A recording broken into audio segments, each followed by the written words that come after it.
नमस्कार, मैं अर्चना गुप्ता आप सभी का न्यूज वन इंडिया में बहुत स्वागत करती हूं और वक्त हो चला है यूपी की ललकार का। यूपी में 10 सीटों पर होने वाले उपचुनाव को लेकर बीजेपी पूरी तरह से मिशन मोड में आ चुकी है। हाल ही में संपन्न हुए हरियाणा के विधानसभा चुनाव में जबरदस्त जीत के बाद बीजेपी संगठन के हौसले बुलंद हैं, जो लोकसभा चुनाव के नतीजों के बाद थोड़े से प्रभावित जरूर हुए थे। इसके लिए लखनऊ से दिल्ली तक बीजेपी का मंथन जारी है और जल्द ही इन सीटों पर प्रत्याशियों का ऐलान भी हो सकता है। लेकिन बड़ा सवाल ये कि क्या उपचुनाव को बीजेपी ने अपनी प्रतिष्ठा से जोड़ लिया है ताकि लोकसभा चुनाव में मिले झटके को कम किया जा सके। और इस मुद्दे पर आज हम बातचीत करेंगे, लेकिन उससे पहले आपको दिखाते हैं ये रिपोर्ट।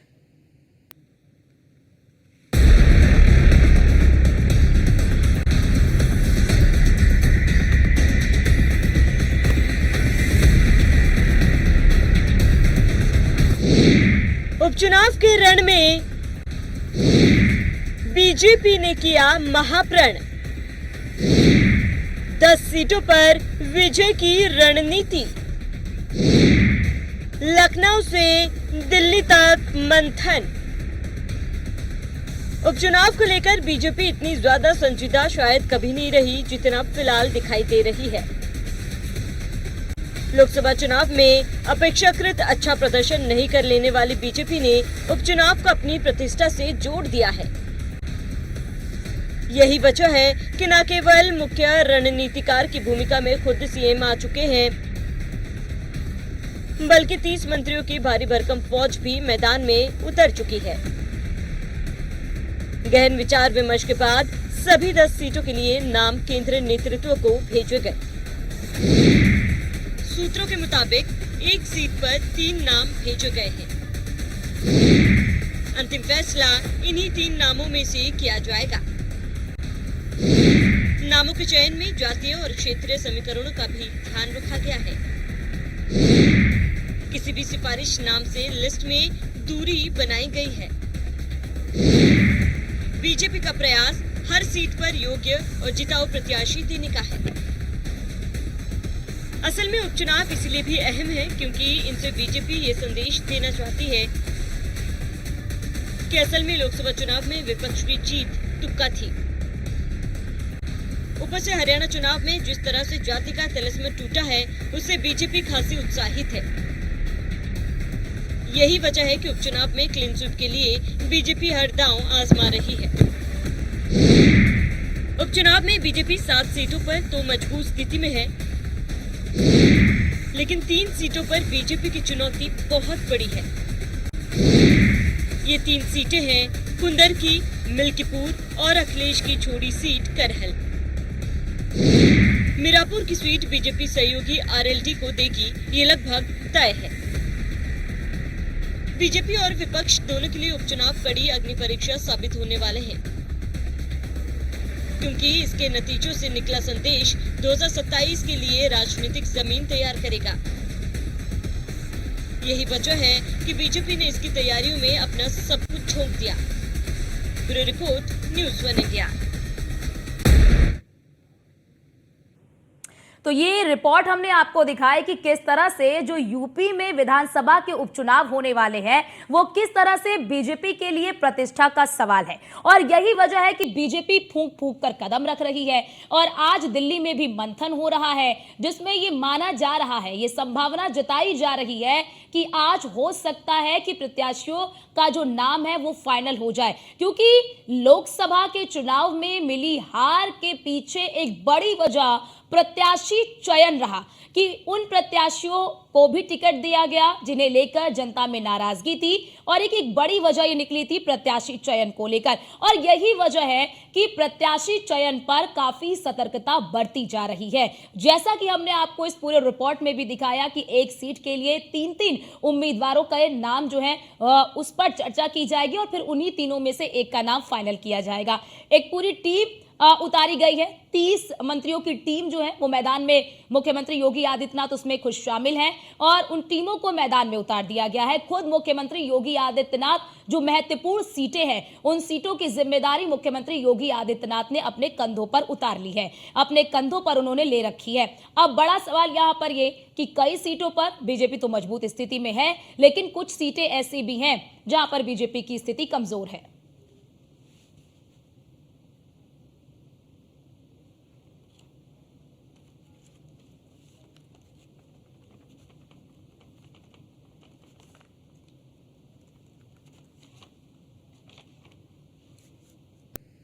तो आज इसी मुद्दे पर चर्चा करने के लिए हमारे साथ खास मेहमान भी जुड़ चुके हैं। आपका तारुफ करा देती हूं, पूजा मिश्रा सपा की प्रवक्ता हमारे साथ जुड़ चुके हैं। कुछ ही देर में हमारे अन्य मेहमान भी हमारे साथ जुड़ेंगे। पूजा जी, बहुत स्वागत है आपका न्यूज़ वन इंडिया पर।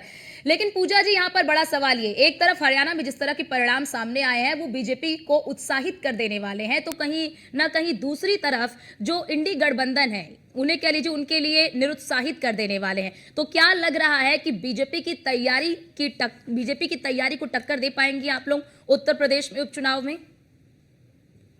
आपको नमस्कार अर्चना जी। और मैं देख रही थी, आपकी रिपोर्ट भी देख रही थी, तो मुझे ऐसा लग रहा है कि शायद जो है ये गलतफहमी पाल लिया जा रहा है कि जो हरियाणा का चुनाव कर परिणाम आया हुआ है वो ऐसे आ गया हुआ है क्योंकि जो है भाजपा बड़ी मजबूती के साथ लड़ रही थी, भाजपा बहुत अच्छा कार्य करती नहीं है।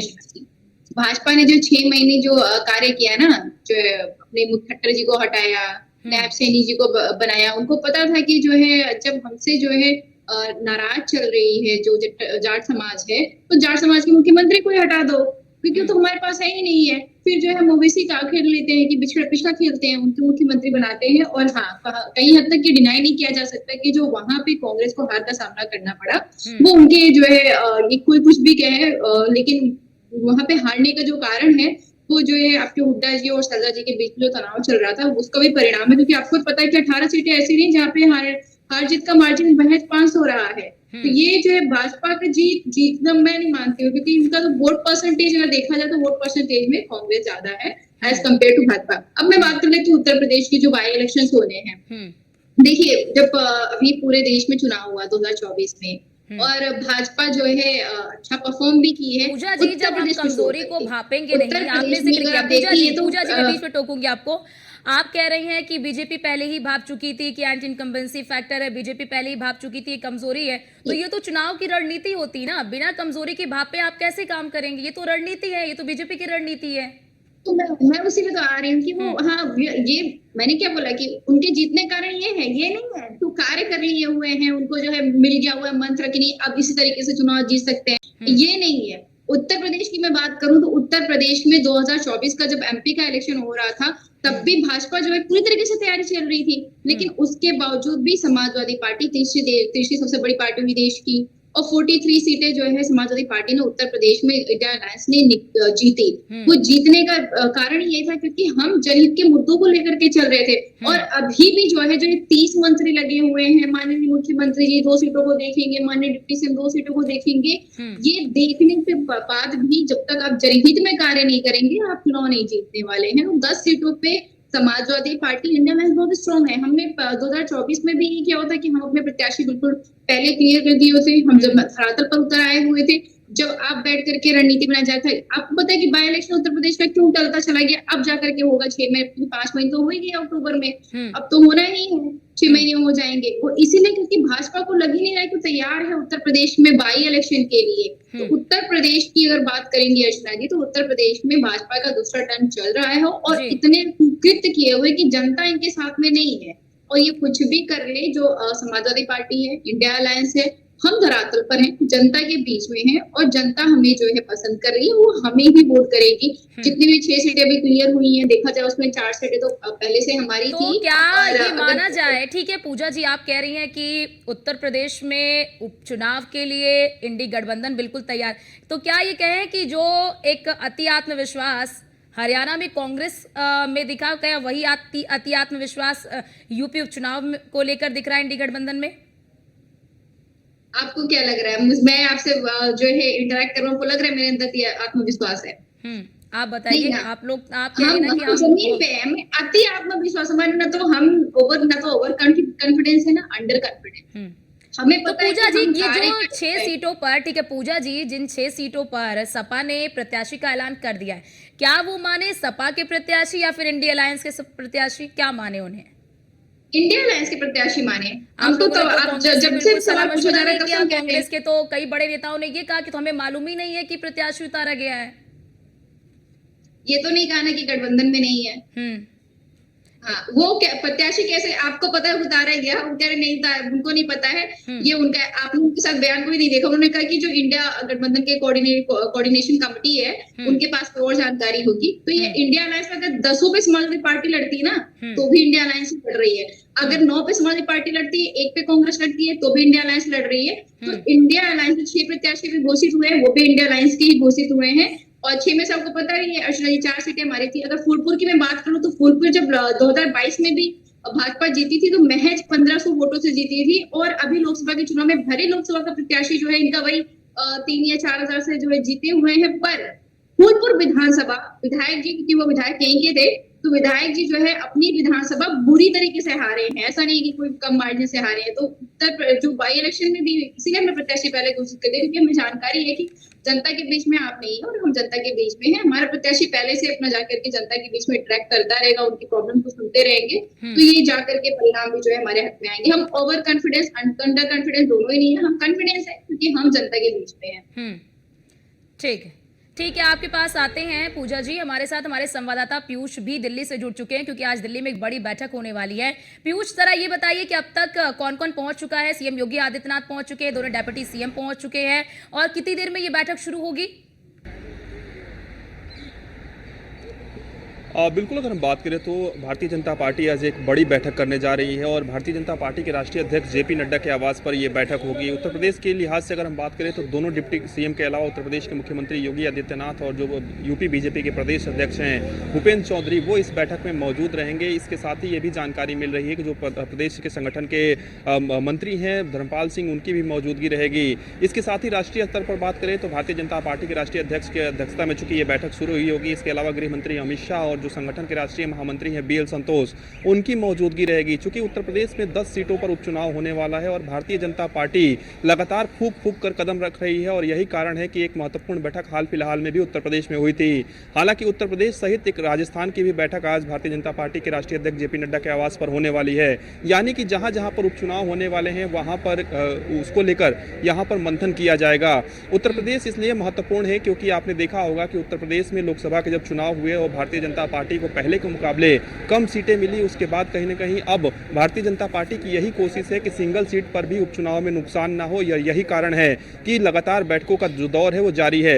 इस बार भारतीय जनता पार्टी किसी भी तरीके से किसी भी कार्यकर्ता और खासतौर पर बूथ लेवल के जो कार्यकर्ता हैं उनकी ओर से भी जो फीडबैक है उसको भी भारतीय जनता पार्टी दरकिनार नहीं करेगी। यानी कि उसको भी एक तरीके से समझा जाएगा और कहीं ना कहीं प्रत्याशियों का जब चयन किया जाएगा, क्योंकि आज नामों को शॉर्टलिस्ट करना है। खासतौर पे एक एक सीट पर कई जगहों पर 3 से 4 नाम जो सुझाए गए हैं उनके नामों पर शॉर्टलिस्ट करना है और भारतीय जनता पार्टी की एक कोशिश है कि जल्द से जल्द उम्मीदवारों के नाम की घोषणा की जा सके, क्योंकि समाजवादी पार्टी ने कुछ उम्मीदवारों के नाम की घोषणा उपचुनाव के लिए कर दी है। ऐसे में बीजेपी भी अगर जल्द से जल्द उम्मीदवारों के नाम की घोषणा करेगी तो निश्चित रूप से प्रत्याशियों को प्रचार करने का भी मौका मिलेगा। इसके साथ ही ये बैठक इसलिए भी महत्वपूर्ण है कि इसमें पूरी तरीके से जातिगत समीकरण को भी देखा जाएगा। इसके साथ ही ये भी तय किया जाएगा कि दिल्ली से कौन कौन से ऐसे बड़े नेता होंगे जो वहां पर यानी कि उस उपचुनाव वाले विधानसभा क्षेत्र में जाएंगे और चुनाव प्रचार करेंगे।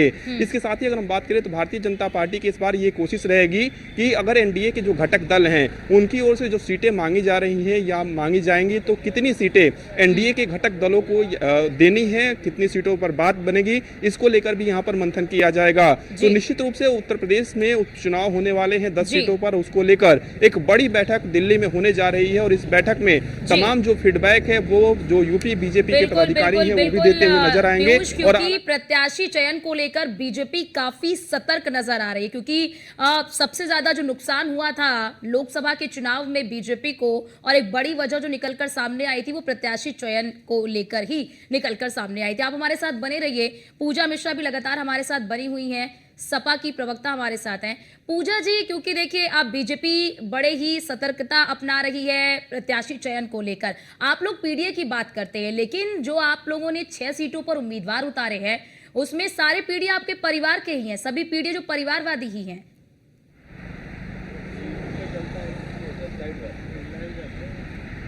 तो चलिए, शायद उनका संपर्क टूट गया है। हमारे साथ हमारे संवाददाता पीयूष लगातार बने हुए हैं। पीयूष, क्या आज ये माना जाए कि आज की इस बैठक में प्रत्याशियों के नाम फाइनल कर लिए जाएंगे, और क्या जानकारी मिल रही है कि लगभग कितने प्रत्याशी के नाम आज चयनित हो जाएंगे, यानी कि कितने प्रत्याशियों के नाम पर मुहर लग सकती है? देखिए, निश्चित रूप से जब बैठक होती है तो चूंकि तमाम जितनी भी सीटें होती है उस पर चर्चा होती है, लेकिन एक बात स्पष्ट है कि कुछ ऐसी सीटें हैं जिन पर 1 से 2 और कई 2 से 3 ऐसी सीटें हैं जहां पर 2 से 3 दावेदार भी अपना दावा कर रहे हैं। ऐसे में भारतीय जनता पार्टी के आला कमान को नामों को शॉर्टलिस्ट करना है। चूंकि आपने देखा कि चाहे वो केशव प्रसाद मौर्य की बात करें या यूपी बीजेपी के जो प्रदेश अध्यक्ष भूपेंद्र चौधरी की बात करें, वो बीते कुछ दिनों से दिल्ली में ही मौजूद है और लगातार उनकी तमाम नेताओं से भी मुलाकात हो रही है और तमाम तस्वीरें भी आ रही हैं। ऐसे में भारतीय जनता पार्टी के प्रदेश इकाई की ओर से जो नाम आला कमान को दिए जाएंगे उन नामों पर आला कमान जो है वो लगभग मंथन कहीं ना कहीं कर भी चुका है, और जिन सीटों पर मंथन किया जाना है उसको लेकर यहाँ पर चर्चा की जाएगी। क्योंकि भारतीय जनता पार्टी की ये कोशिश इस बार रहेगी कि जो विपक्ष ने, खासतौर पर समाजवादी पार्टी ने जिन जिन सीटों पर उम्मीदवारों का चयन कर दिया है, उम्मीदवारों के नाम का ऐलान कर दिया है, उन ठीक है। आप हमारे साथ पीयूष बने रहिए। हमारे साथ बीजेपी नेता शम्सी आजाद जी हमारे साथ फोन लाइन पर जुड़ चुके हैं। शम्सी जी, बहुत स्वागत है न्यूज़ 1 इंडिया पर आपका। लेकिन अब उपचुनाव को लेकर आप लोगों की क्या तैयारी, क्या लगता है कि हरियाणा में जिस तरह के परिणाम सामने आए हैं, क्या उसी तरह के परिणाम आप लोगों को उत्तर प्रदेश के यूपी चुनाव में मिलेंगे? एकदम मिलेंगे और बेहतर मिलेंगे कि हम जमीन पर लगातार मेहनत करें। जिस तरीके से जिम्मेदारी लिए यहाँ पर मुख्यमंत्री योगी आदित्यनाथ ने, और लगातार दौरे करें, लगातार उन सीटों पर करोड़ों रुपए की योजनाएं की जा रही हैं। और एक फायदा हमको ये भी रहा कि जिन सीटों पर समाजवादी पार्टी के लोग जीते हुए, तो वहां पर देखने को यह है कि वहां पर उनके ही नेता लगातार अपराध करते जा रहे हैं। आपने देखा होगा, कन्नौज का मामला ले लीजिए, आप अयोध्या का मामला ले लीजिए, प्रयाग का मामला ले लीजिए, तो ऐसी सभी सीटों पर जहां समाजवादी पार्टी के प्रत्याशी जीते हुए थे, तो वहां पर अपराधियों का ग्राफ लगातार बढ़ गया। और ये मनोबल उनका तब बढ़ा है जब उनको लोकसभा में थोड़ी सीटें ज्यादा मिली है। तो इस चीजों का फायदा भी भारतीय जनता पार्टी को पूरी तरीके से मिलेगा। जनता का रुझान जो है वो यही चाहते हैं कि डबल इंजन की सरकार है, तो हम भी कम से कम अपने क्षेत्र का विकास करें, हम भी अपने क्षेत्र के विकास को आगे बढ़ाएं। और ये तभी हो सकता है जब सत्ता पक्ष का विधायक हो, हमारी तरफ सत्ता पक्ष का प्रतिनिधि हो। शम्सी जी, एक बड़ा जो डेंट आप लोगों को लगा था 2024 के लोकसभा चुनाव में प्रत्याशी को लेकर, कई जगहों पर जब विश्लेषण किया गया, काफी बैठकें हुई, तो उसमें एक बड़ा मुद्दा ये निकलकर सामने आया, प्रत्याशी चयन में गड़बड़ियां हुई थी। क्या यही वजह है कि उपचुनाव में प्रत्याशी चयन के लिए फूंक कर कदम रखा जा रहा है? बिल्कुल बिल्कुल, आप इसको जो है कारण मान सकते हैं, लेकिन ये कारण नहीं था। कुछ नाराजगी थी, थोड़ा सा हमें समय मिला, और विपक्ष ने जो भ्रमित किया जनता को के कानून बदल देंगे, संविधान बदलने के तरीके की बातें करके विपक्ष ने जो भ्रमित किया जनता को, उसका थोड़ा सा उनको फायदा हुआ। हम तो सारी चीजों पर अपने प्रत्याशी चुनकर पालते हैं, और इस बार भी जो है इसी वजह से थोड़ा सा आपने देखा होगा कि दिल्ली में भी आज जो बैठक हो रही है, तो इसी मंथन इसी चीज का हो रहा है कि प्रत्याशियों के नाम पर आखिरी मोहर लगना है। और इसी नाम के आखिरी मोहर लगाने के लिए आज आप देखेंगे जब वहां से हमारे नेता लौटेंगे, तो कल हो सकता हो कि चुनाव आयोग की घोषणा भी की जाए और कल परसों में प्रत्याशी भी हो जाए। और सबसे बड़ी बात यह है कि समाजवादी पार्टी का जो पीडीएफ फार्मूला था वो पूरी तरीके से फ्लॉप हो चुका है। तो अब समाजवादी पार्टी के पास कहने के लिए कुछ नहीं रहेगा, और उनके गठबंधन दल के जो कांग्रेस पार्टी, हो सकता है कि भाई जो सीटें कांग्रेस पार्टी 5 सीटें मांग रही थी, लेकिन जिस तरीके से अखिलेश यादव ने 6 प्रत्याशियों का पहले ही ऐलान कर दिया, तो हो सकता है कि उनका गठबंधन भी टूट जाए, जिसकी वजह से भारतीय जनता पार्टी को फायदा। शम्सी जी, आप अपने सहयोगियों को कितनी सीटें दे रहे हैं? सहयोगियों को देखिए, हमारे हो सकता है कि 1 सीट राष्ट्रीय लोकदल को और 1 सीट किसी अन्य को, 2 सीटों से ज्यादा भारतीय जनता पार्टी सीटें देने के मूड में नहीं। या हो सकता है कि 9 सीटों पर चुनाव भारतीय जनता पार्टी लड़े। 1 सीट का अभी तक कंफर्म हो पाया कि 1 सीट ही राष्ट्रीय लोकदल को दी जाएगी, क्योंकि और सीटों पर जो है दूसरे दलों का वर्चस्व नहीं, उनका जातिगत समीकरण जो है वो वहां पर फिट नहीं बैठता। इसलिए भारतीय जनता पार्टी ये चाहती है कि 9 प्रत्याशी कम से कम उसके सिंबल से लड़े और विजय हासिल करें। ठीक है, बहुत शुक्रिया शम्सी जी आपका, पीयूष आपका, पूजा जी आपका, हमारे साथ जुड़ने के लिए और ये बताने के लिए कि उत्तर प्रदेश विधानसभा उपचुनाव को लेकर क्या तैयारी है, बीजेपी की क्या रणनीति है। आज एक बड़ी बैठक हो रही है और इस बैठक में ये माना जा रहा है कि प्रत्याशी चयन को लेकर अंतिम मुहर जो है वो लग सकती है। फिलहाल नजर बनी रहेगी